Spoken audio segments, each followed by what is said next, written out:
তিন নাম্বারও আরেকটা কথা ছিল, একজন পুরুষ হিসাবে আমার তৃতীয় পরিচয় হলো আমি একজন উপার্জনকারী। কি? পুরুষ মাত্রই কিছু না কিছু রোজগার করে, করে কিনা? এই রোজগার, এই উপার্জন আমার দায়িত্ব। উপার্জন করা পুরুষের দায়িত্ব কিনা? এই ক্ষেত্রে আমার দায়িত্ব হলো এই লক্ষ্য রাখা দুইটা জিনিস, এক কাসবে হালাল, দুই আকলে হালাল। আমাকে শতভাগ খেয়াল রাখতে হবে আমি যা রোজগার করতেছি তা হালাল কিনা, আমি যা খাইতেছি তা হালাল কিনা।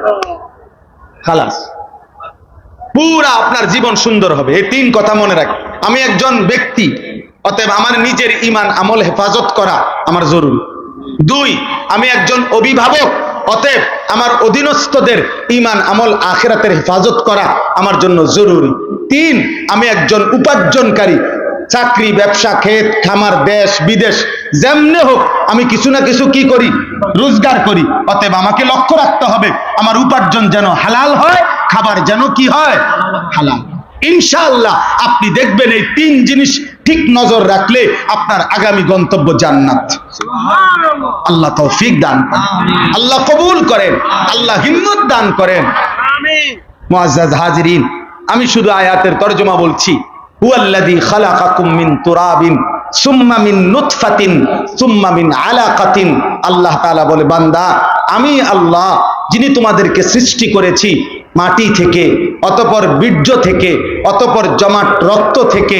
আমি আল্লাহই ধীরে ধীরে সাতটা ধাপে আমি আল্লাহ তোমাদেরকে মায়ের পেট থেকে, পৃথিবী থেকে বের করেছি।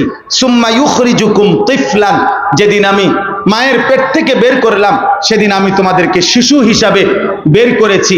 সুম্মা লিতাবলুগু আশুদ্দাকুম, ধীরে ধীরে আমি তোমাদেরকে পূর্ণ শক্তিতে পৌঁছাইছি, মানে যৌবন কাল দিয়েছি। সুম্মা লিতাকুনু শুয়ুখা, অতঃপর আমি তোমাদেরকে বৃদ্ধ বানিয়েছি।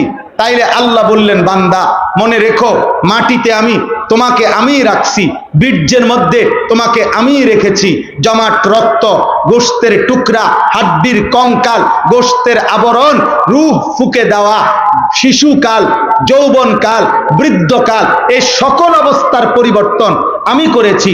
আমি করেছি ওয়ামিনকুম মান ইউতাওয়াফা মিন ক্বাবলু, আমি কিন্তু সবাইকে যৌবন দেই না, সবাইকে বৃদ্ধ বানাই না, বরং অসংখ্য ব্যক্তিকে আমি আল্লাহ এই তিন স্তরে পৌঁছবার আগেই মৃত্যু দিয়ে ফেলি। কেউ ছোটবেলায়, কেউ যৌবনকালে, কেউ বৃদ্ধকালে। মৃত্যু হয় কিনা?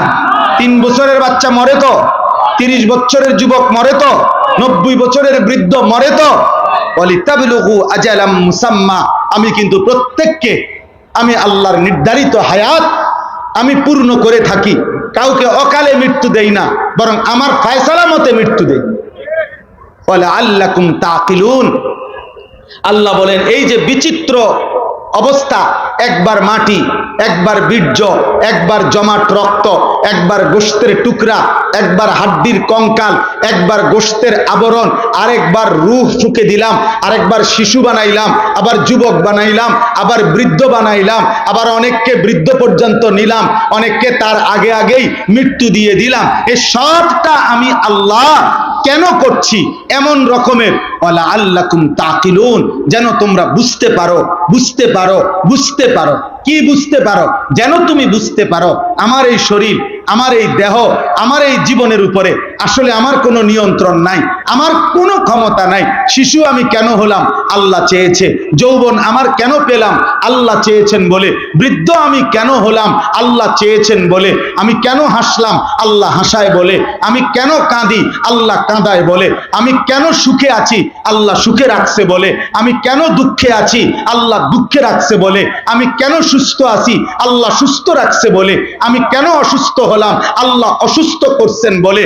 আল্লাহ বলে, বান্দা অতএব তোমার যেহেতু কোনো অধিকার নাই, বরং আমার হাতে সব, আমার হাতে সব, আমার হাতে সব, অতএব তোমার আকল আর বুদ্ধি বিবেক দিয়ে তুমি ভাববা।